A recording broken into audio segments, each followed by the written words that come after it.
I am a relationship coach that work in a tantric approach, meaning that I don't do the regular like talk therapy that only works on one level.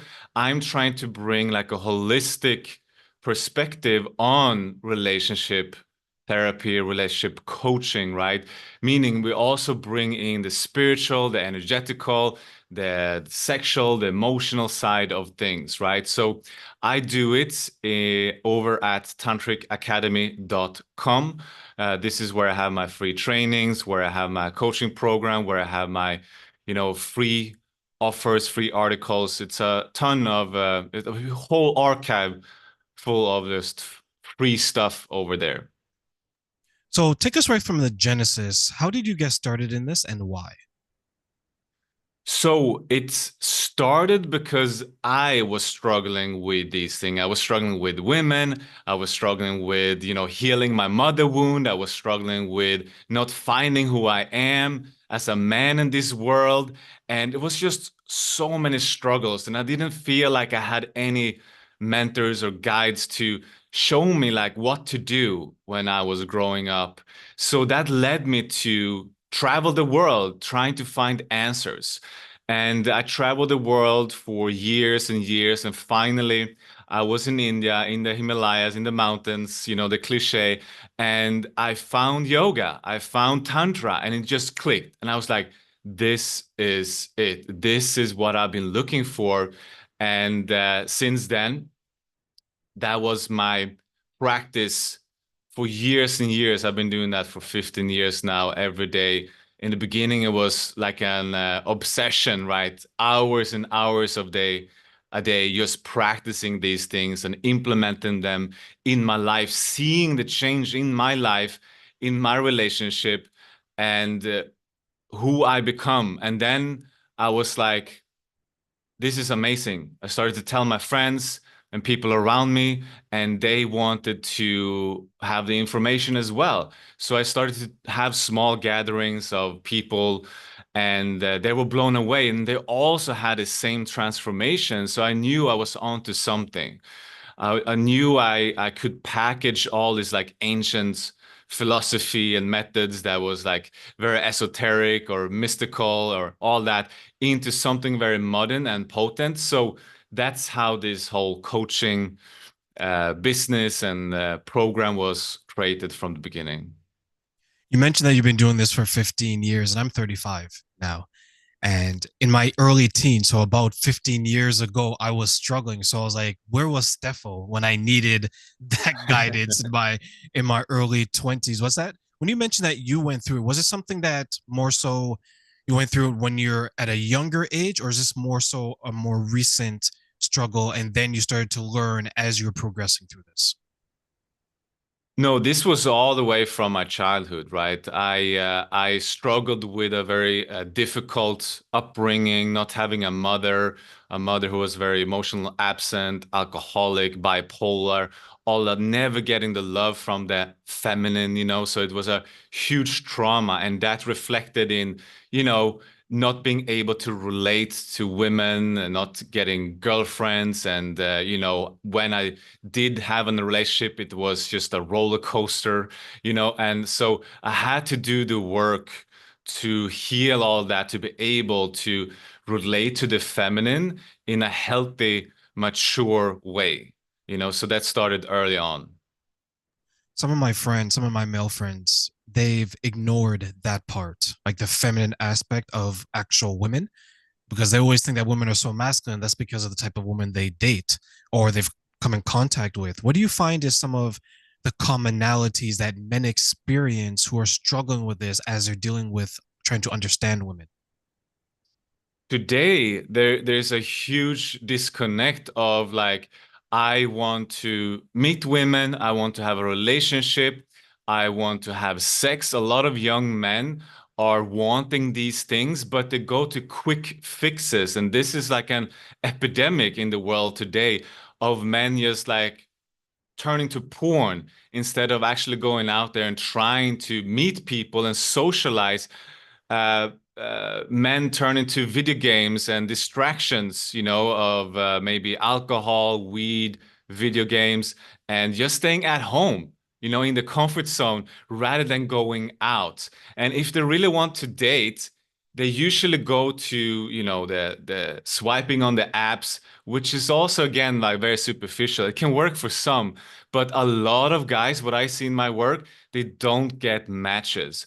And what happens with all these things combined is that they get frustrated and they feel like it's not working for me, right? And I don't know what to do. So they have all these issues with confidence or, anxiety of approaching or even being social. They just stay at home. That's a huge commonality and issue I see, especially today. I will agree because I see a lot of men who experience dating rage and they get very frustrated very quickly and it lasts for so long. And I think many of it is because, to your point, when you're so used to an online interaction, right? Like I can talk through my video game, I can talk through my thumbs because you're swiping left or right. It kind of hampers you when you have to go out there and actually talk to a female and understand what you can offer her to make her interested in you. Do you find sometimes that that is a disconnect where with between men and women, where men will approach women like they're speaking to other men instead of actually speaking to women for what they are, actually women? I find that more in relationship itself and like maintaining polarity within a relationship. Yes, they might start to treat them, more like the masculine rather than like upholding the masculine pole themselves so that woman can just relax into her femininity. In the beginning, in the dating, I just find it's more anxiety and not knowing what to say that kinds of like that makes it all confusing or they feel lost. Like, what am I going to say next? I'm running out of things to say, or I don't know how to, keep this going. So it's maybe not more masculine, but more as a friend.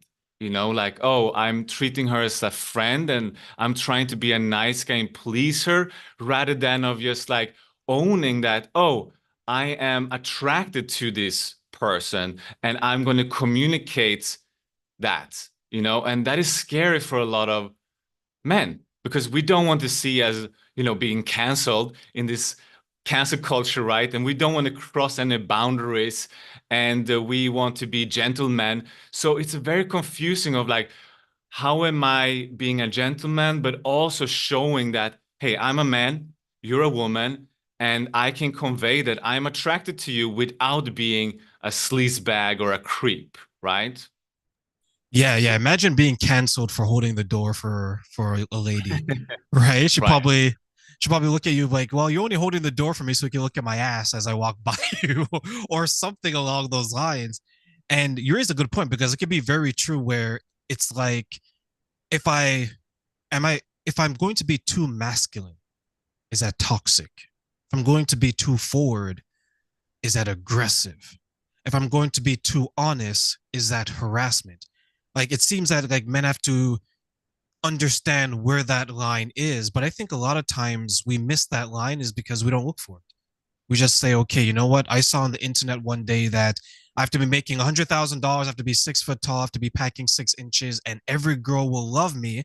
And if they don't, I'm going to take the Mike Tyson approach, right? And I'll quote and say that, well, I'm going to make you love me, Right. right? Like, how can we maybe educate men to say that being masculine isn't wrong, it isn't bad, but maybe your approach is what is missing. Exactly. I 100% agree. We see today there's so many, so-called, you know, men's coaches, and they're trying to teach young men on how to be a man.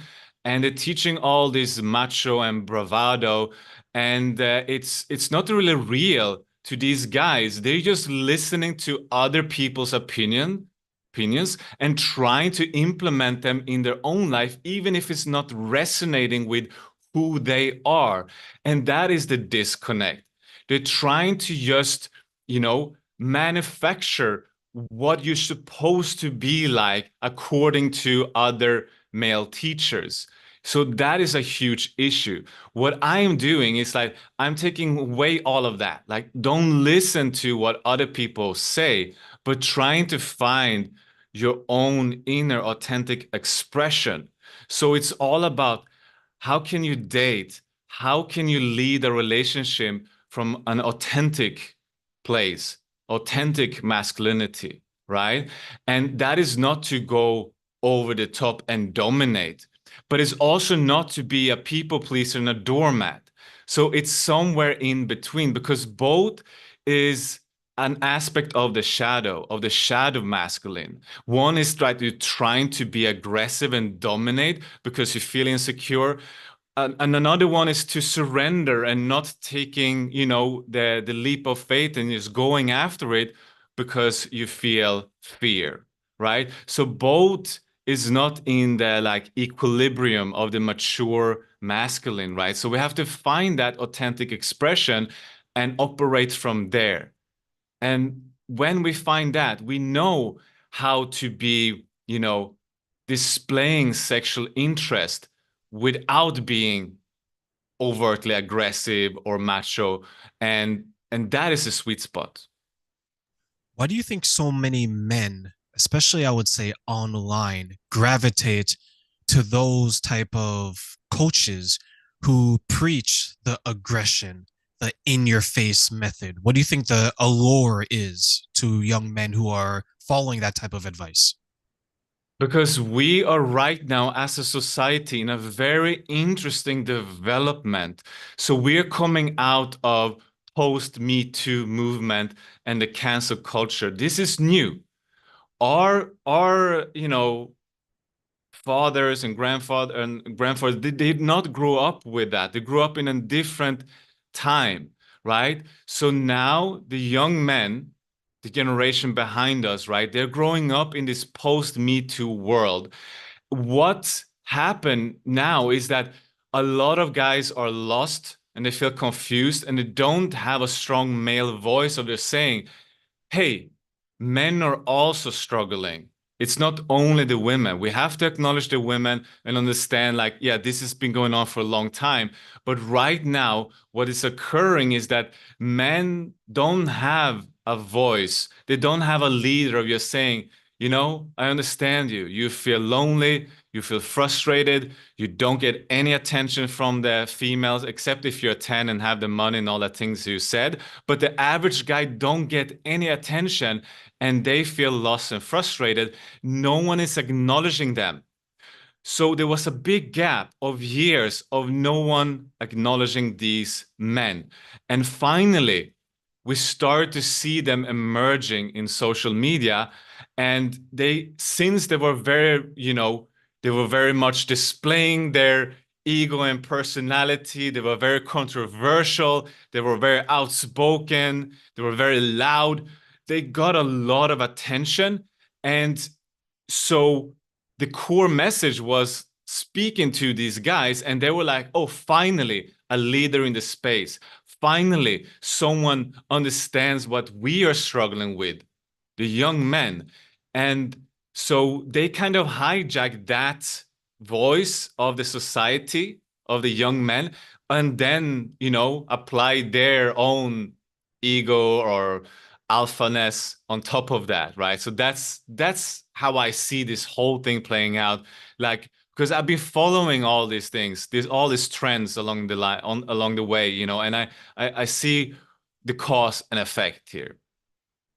I've been following it too. So, and I will agree with you. It seems like, let's say around 2019, this really took off. And then you had the pandemic, you had the Me Too, you had a lot of stuff. And then you saw the rise of some of these men. What I did notice, to piggyback off of what you said, is that you had a group of men that were neglected before the Me Too. And then the Me Too, what they saw was they saw men that were quote unquote more established, better off, financially better looking, more money. They started to become targeted. So they were looking at it as, if they can't win, the top tier now of men, how can I win? So they were looking, they were yearning, they were in a lot of ways desperate for someone to say and take them by the hand and say, it's going to be okay. Follow me. Right. And I think what happened is there's a lot of men whose emotional state was being taken advantage of, was maybe nurtured in a way that was more destructive because instead of improving themselves for themselves, they're improving themselves to compete and say, hey, that girl that turned me down when I was in my 20s, 25, 30, here I am now. I'm a little bit taller, a little bit more muscular, a little bit more money. Now I'm going to have my way with them. And they're just passing on the trauma in a different way. And I truly do feel bad for a lot of those men because I think they have the right intentions. They're just misguided in a way. What are your thoughts?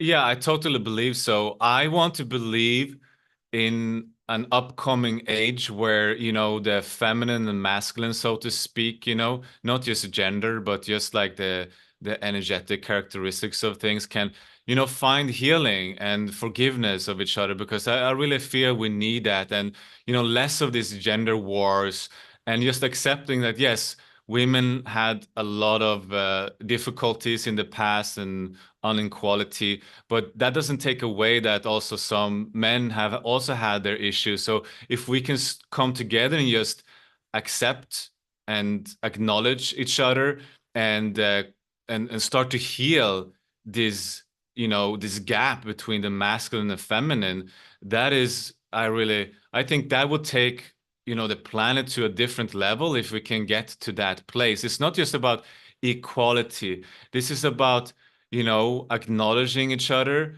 uh, as equals, but also our differences because we are different. We're grown up with a different system of biology. Also, in Tantra, we talks about different kind of quality of energy, right? And we see that in, hormones, testosterone, estrogen is different. We see that in our brains work, like men are very left brain analytic. Women are more, right brain, creative, emotional, right? And it's just how we are wired. And how can we take that into the equation of your saying, you know, we are both humans, but we have our differences. And how can we learn to understand each other? What are some of the ways through what you do that you help the men understand that and then move forward? It's a lot. It's about learning almost like to speak a different language. Some say like we speak, we are from Mars and women are from Venus, and we're meeting almost like aliens, like trying to understand each other. So we cannot speak, like you said before, we cannot try to speak masculine to the feminine, and the feminine cannot try to speak feminine to the masculine, right? So we have to almost learn the language of the other and see like how do they digest what I say? How do they digest emotions? How can I convey something in their language? So I'm not anymore speaking to my colleagues at, work, because that's very masculine, right? So we have to leave that at work and just trying to see how we can do it in a different way.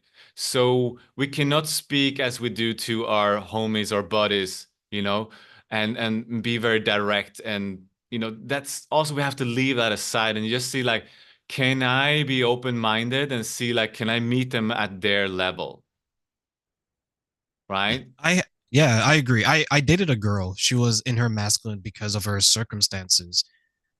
She always had to defend for herself, and she was independent, and she was a single mom she was divorced at the time, and she had two kids, so she's very much in her masculine. I'm the provider. I have to take care of everything. And there's times when she would be in her masculine and she would say, hey, Terrain, what's going on? How are you? What are we going to do? Yo, like all this stuff. And I used to look at her and be like, you talking to me? Because it sounded like it was a man Mm, talking to me, right? And she would have to catch herself and right. understand it's like, okay, I don't have to be that way. So when you're speaking to the men, is it they have to catch themselves and remind themselves, hey, I'm talking to a lady here. I want her to be in her feminine. I need to speak to her a specific way. Is it like just at the gym where you're training a muscle? Is it like that? Exactly. It is. learn to understand different ways of how you can help women to deregulate stress, because that is one of the main factors for women going into their masculine. So let's say, she have a lot of things on her plate. She's coming back home from work and meeting you, right? She's going to be in her masculine still because at work she needs to meet deadlines. She needs to organize meetings. She needs to be, on her, action taking analytic mind all day, right? So when she's coming home, understand she will be in her masculine. And then if she's faced with, she needing to take care of the kids coming home. She needs to cook, clean, and do all the chores at home. She's still going to be in her masculine. So, how can you help her to de stress and relax into her feminine?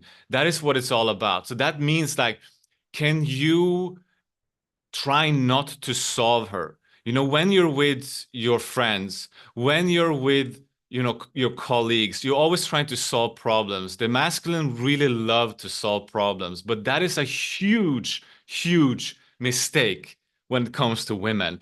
So we're trying to solve our women all the time, and you're saying, "Oh, so why are you so stressed? Maybe you shouldn't do that, and maybe you shouldn't have said that to your boss." Like we're trying to solve them, but we have to let that go and just remind ourselves, don't solve her. Leave the solutions out of it. Just be there for her. Ask her instead, how was your day?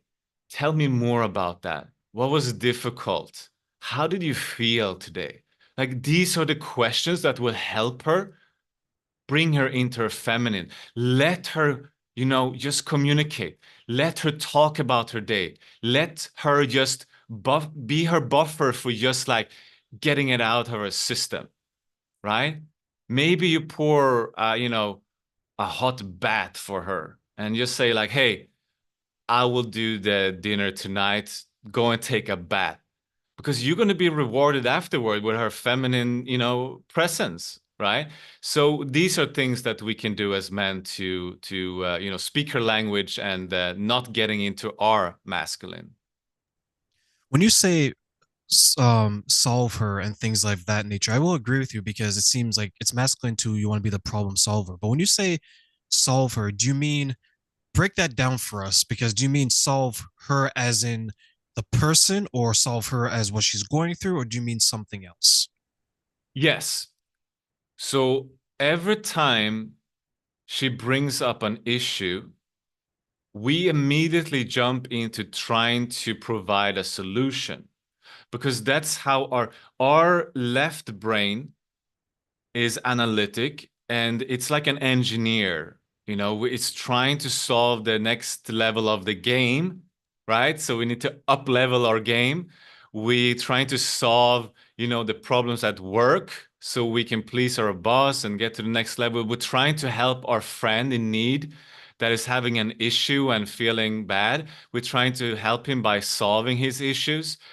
Our minds, this is stereotypically right, so it's not all men, but most men would try to do this all the time because we feel accomplished when we're solving problems in our day-to-day life. When, okay, we record this podcast, we get an interview done, like check, okay, great, we solved an issue in our business, right? So we all the time think like this. And we're trying to think the same when it comes to our women, right? So they bring a problem to us and they just say, "I had such a bad day because this happened at work." Okay, problem presented. What we immediately trying to do is jump into giving a solution. Oh, yeah, oh, but maybe you could do this and you'll feel all better. But they don't ask for that. They don't want that. They just want to be heard and held. They want to feel like we can hold space for them. That is the problem and an issue in a lot of arguments today, you know? And so we have to leave our problem-solving mind aside, just remind ourselves she just wants to be held and heard right now. Does that make I sense? can, it does, it does. I can find that to be difficult for a lot of men because essentially what we're telling them is there's going to be times where your woman is going through something and all she wants to do is just tell you about it as you're holding her versus some men, like when we hear, like if you and I were to share a problem, most of us would be like, okay, so what are you going through? Well, Train, you know what? I had a bad day at work. Perfect. So how did you cause it and what are you going to do about it? Basically, Exactly. right? Whereas women, on the other hand, it's like, you know what? I had a bad day. This is why I had a bad day. Maybe because I didn't think I was going to come home in time and I was going to miss you. Or I just wanted to see you. Or I wanted a text from you just to say, hey, good morning, good afternoon. I'm thinking of you. And I think a lot of times men miss that step because we want to be so masculine in nature that we don't understand that there's another half to the equation, which is the feminine aspect, right? So when you're sharing with the men who are trying to understand that we just have to hold her sometimes, how Hmm. can we help them self identify that so it's not that awkward uh come here, right? How can we help Yeah. them with that? The man, you mean? The men, yes. Yeah. So it's all about awareness. Some people call it mindfulness or expanding your consciousness. But we have to start to develop this side because really, if we break down masculine energy, feminine energy, what's the characteristics of these two? Like it's not just woo-woo, right? It's like there's actually tangible characteristics under masculine energy. The core of it is consciousness. So the more consciousness you have, the more masculine energy is present in your system, right? So if you're very ignorant, right, there's less consciousness and awareness in your system, less masculinity, right? So we have to develop our ability to be more aware. And this is almost like we are expanding this like body of consciousness. So we actually are aware of more things around us simultaneously. You know, it's almost like we're speaking right now, and those listening right now might be only single focused on this conversation. But as I speak, I'm also aware of the room I'm in, like how far it is to the walls, like the ceiling above me. So my body of consciousness is in this room, but it's also with you, Terrence. So I'm kind of like my energy is like reaching and including you into my awareness, right? I'm trying to feel you. I'm trying to be, playing with you, like so we are collaborating in this great way. So I'm trying to sense like where you at, how you feel, So this ability to do that is a muscle. Just like going to the gym, lifting weights, something you have to do again and again. It's a repetition. So consciousness is not, you cannot force it. It's almost like an evolution in your spirituality. It's almost like a personal growth kind of thing. It's not something like you can force or download and you just say, I'm going to get it today, right? So it starts by small exercises, implementations of mindfulness, awareness, consciousness, and then you build that muscle as you go along. And then you might bring that into the next argument or bring that into the next situation with your partner and you fuck it up. But you catch yourself more and more often, quicker and quicker, I mean, right? So maybe the first time you catch yourself the day after, and then you catch yourself just a few hours after you fucked up, and then you catch yourself just 1 hour, and then eventually, the more practice you do, you have so much awareness, you catch yourself in the moment, and you're like, ah, oh, okay, I'm now, in real time. Like I'm catching myself in real time. I'm seeing my shadow. I'm seeing my patterns, and I'm aware of what's going on in the real time, right? So that is the process, like reverse engineered. And so it requires some practice and dedication to get there. I wonder how many men are not able to do that because they're not in tune with their own emotions, and their own emotions become scary to them. And because it's scary to them, or maybe they're not as prepared as they should be to tune in or tap in into their own emotion, now they're not able to tap into the emotions of the person that they're with. Because consciousness, to be aware, to be mindful of oneself, could be difficult for some people who have turned that off. You know, you hear the story that a lot of men are only allowed to experience one type of emotion, that's anger. And then you hear that women are allowed to experience all types of emotion but anger. So it's like together we can experience the entire spectrum of emotions, but one of us can only experience very few, and the other can experience so many, but not all.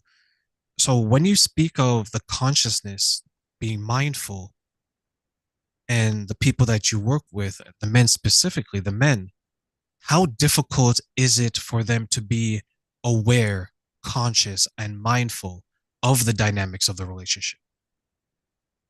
Yes, that's a very good point. It's very, very difficult. It's one of the biggest challenges I see in the clients that I work with. It's being stuck in the head and not feeling their emotions, right? So, how can you feel your partner's emotions if you cannot feel your own?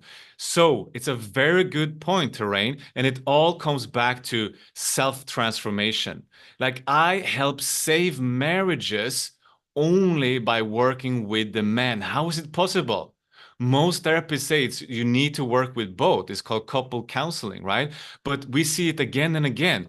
When the one of the partners change, it doesn't have to be the man, but I work with men, right? So when the man is changing, he is transforming himself. He is balancing his polarities within. He starts to feel his own feelings. The other will replicate, fall in line, follow suit, because it is polarity. It's like a magnet being pulled into it. And like you are like the people you spend most time with. So they will start to reflect this like a mirror, right? So it requires only one person to do the inner work, the self-development, the transformation, and then the relationship and marriage will change. And that start with feeling your emotions. Yes, it's true. Society have, not accepted men to feel their emotions since kindergarten, right? Man up, don't cry. And so it is scary for a lot of men to do that. It requires a lot of courage to face those emotions, because we feel like I cannot be, not hysterical, but just cannot be emotional and still be a man. So we have to really like go in and look at all these beliefs that we acquired since kindergarten, school, upbringing, being bullied, being with the tough guys and trying to be someone, right? So we really have to look at, because they're still in the subconscious mind somewhere inside of there, right? So we have to look at them, make peace with all these beliefs, start to tap into where are our emotions that have been blocked and buried inside of our bodies, and to start to bring them up and feel them again, because that's the only way. Like if we're really going to be like, women are complaining again and again over the years. I've seen it like, I can't feel my man. I don't know, like he's physically there but not really present emotionally. And where's all the good men at? Women dating, right? So they want men that can feel. It doesn't mean that you're going to be hysterical and throw tantrums. That's not it. But it's about saying like, hey, I had a tough day today and I feel sad. And you can say it with very, in a very masculine way. It doesn't mean anything. It doesn't mean that you're feminine or weak. No, it means that you're actually strong. The stoicism is all about accepting both, your highs and your lows. And so that is a big part of the work that I do, of just like feeling your emotions, because then you can feel and be in tune with your partner's emotions as well. Good point. Thank you. One of the first times that I can remember that I cried, it was out of anger. One of the last times that I cried, it was out of compassion and comfort. And these are two ends of that spectrum. But I highlight this because, to your point, it made me understand that feelings are so vast when it comes to what you want to experience. And one thing that I had to learn, and I'm glad that I learned it earlier on, even though 20s may be a little too late, but it's better late than never, was it's okay to tell someone how you're feeling and it's okay to be vulnerable because there's a level of trust that is earned and there's a level of respect that is earned when the person takes that information, takes your experience, takes your emotions, and says, you don't have to go through it alone. We can go through it together.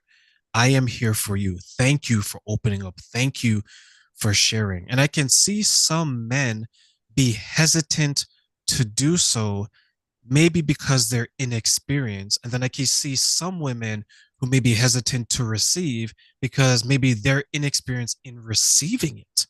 I shared earlier with you that I deal with women, so I know the other side. And there's women who would say that I wish my man would open up, like you mentioned. And then I would ask them the question, have you created an environment for him to open up? They would ask me, how do I do that? I was like, exactly. It's a little bit more difficult for the men to open up because we're not conditioned to open up. Where women can invite Shirley down the street, hey girl, come on over, and they can cry for hours. And then afterwards they go home and they're happy. Men, when we start crying, we don't know what we're going to do with ourselves afterwards. So what's maybe some tips that you can give to the men who are maybe they want to open up, they just don't know if their woman is ready to receive what they're about to say? Mm, it's a good point. And this requires a lot of maturity and owning up to what you want and what you need. So I always recommend to have an honest, authentic conversation and just saying, "Hey, this is what's going on right now, and I've been hearing about, just being more aware of what I'm feeling, and I'm just trying to be a better man, a better husband here." And I would like your support in this, and as I'm kind of dabbling into this and I'm trying to develop that, it would mean the world to me if you could support me in this because you know what, it's scary. And I know that sometimes you complain that you can't feel me. And I'm trying to address that right now. And I'm trying to start to tap into my emotions. So if you could help me. So here you need awareness of what you actually need to be able to communicate that. So let's say you tap into your body and you say, okay, I needed to, in those moments, to just sit down with me, maybe hold my hand or put a, arm around me and just like let me speak without interrupting. Maybe that's the only thing you need. Like physical contact so you feel safe and just no interruption so you can actually take time to speak because a lot of men they speak with a lot of silences in between because they need to feel into like, oh, what is it exactly, right? Women tend to be able to express themselves way quicker because it's more in tune with that. So maybe they just need like, can you just not interrupt me for this time and I tell you when I'm done, kind of thing. So we have to be able to tap into what we really need, and it's different for all men. Some need just a physical contact so they feel safe. Some need not to be interrupted so they feel safe to speak and express themselves. And so it's different for each man. So we have to tap into our needs, wants, boundaries, and be able to express them. Because a lot of women would be like, "Oh, I admire you as a man because you want to develop yourself, and I can definitely support you in this." Because a lot of women they want to support. If they're they have a little bit of maturity, they want to support their man. So I think that will go really well if you know what you want and can express that in a non-demanding way. Just like I said, it's not like you have to do this, please do this every time. Like, it's just saying like, this is where I'm at, this is what I'm trying to do. Could this is what I need? Could you help me with this? I think so. I think the communication part is going to be the biggest tool for that couple to do. And I want to go back and I want to congratulate you on something you said, how you're helping the men maintain their marriages and you're doing it in a way where it's one on one. It's not necessarily couples therapy because I know there's a lot of times people think, okay, we have a problem, so we have to address it. Sure, you both will address it, but you can address it individually. So I want to go back and speak to how important is it for someone to make that first step on an individual level to fix their relationship, especially for the men. It is crucial. What I see again and again, marriages falling apart, relationships breaking up because there's small, like straws to the camel back being put every day, and no one is taking the stance in the relationship, and you're saying, enough is enough. I'm going to do something about it. And you know what? The masculine energy is the leading, is the leader, is the guide. Is look, you said in the beginning, like opening the door, making the plans for the date night, like all these things, right? That the leading energy. So if you want to be the captain of the relationship ship or the king of the relationship kingdom, right? Like lead and just saying like, I am going to do something about it. You know, this cannot keep on going like this. We cannot just keep fighting because we're going to break up, we're going to divorce, right? So if the man is saying, I'm going to reach out and get help, get coaching, get mentorship, whatever it is, get, community, get whatever they need, get into a men's group, that is the first step of leadership, saying, I am going to do my part and fix this relationship, right? And not demanding her to change, not demanding her to come with you. Because what if she says no and then you just leave it like you don't do anything about it? You just leave the relationship as it is.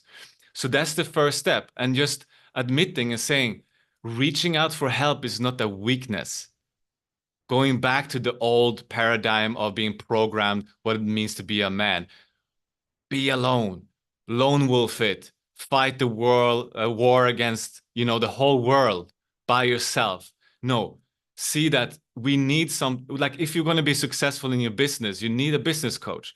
If you're going to be successful in marriage, in relationship, in sex life, you need someone that's been there before and just show you what it looks like. So seeing that it's a power move and not a weakness to reach out for help, and then you get the help you need to transform yourself. That is very leading, very masculine. And then it will show up. Some of my clients, their partners have come on and give interviews of just saying like, my man was different within days of just doing the inner personal development work. I noticed the changes after a few weeks only. And I was like, wow, what's happening? Things are different. And her feminine responds to that and opens up and blossoms. And all of a sudden, she's approaching him for sex 4 times a week instead of never. That's a huge difference. A lot of men would say that's something I really want. I don't want to chase her around all the time. So yes, just taking that first step on asking for help, that is leadership in itself. I can see a lot of men just jumping up in joy when you said the sex 4 times a week, and they're like, "Okay, Steffo, sign me up."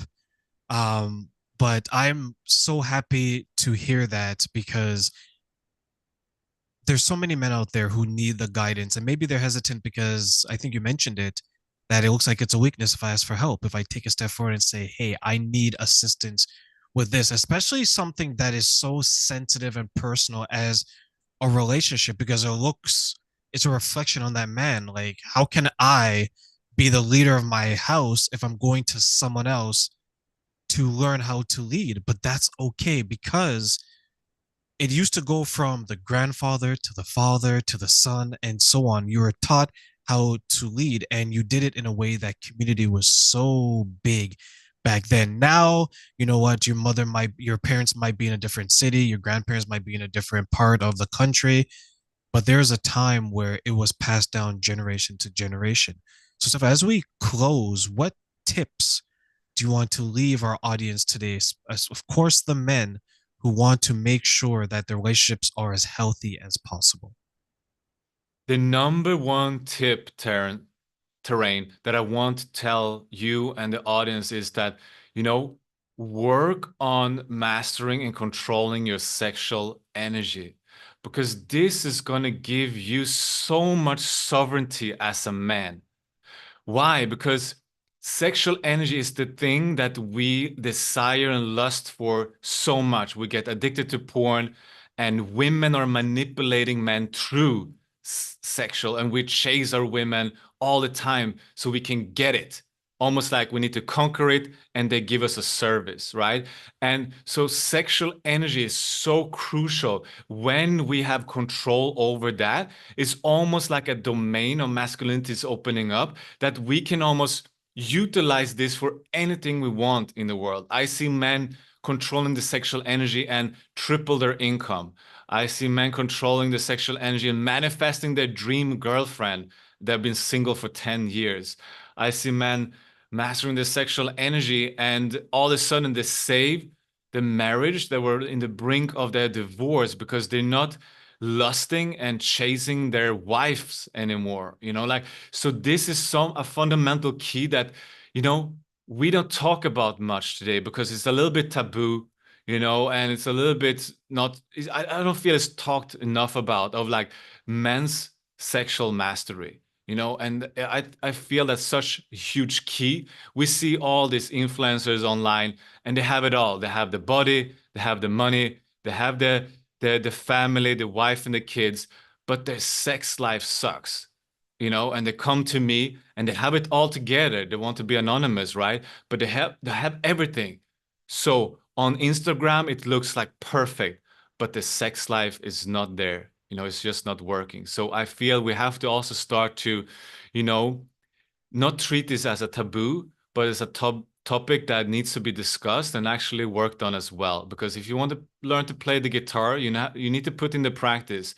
If you want to master your sexual energy and be good at sex, you have to put in the practice. And there's not enough education about this. The sex ed that is there in school is just not enough. It's just, preventing disease and nothing more.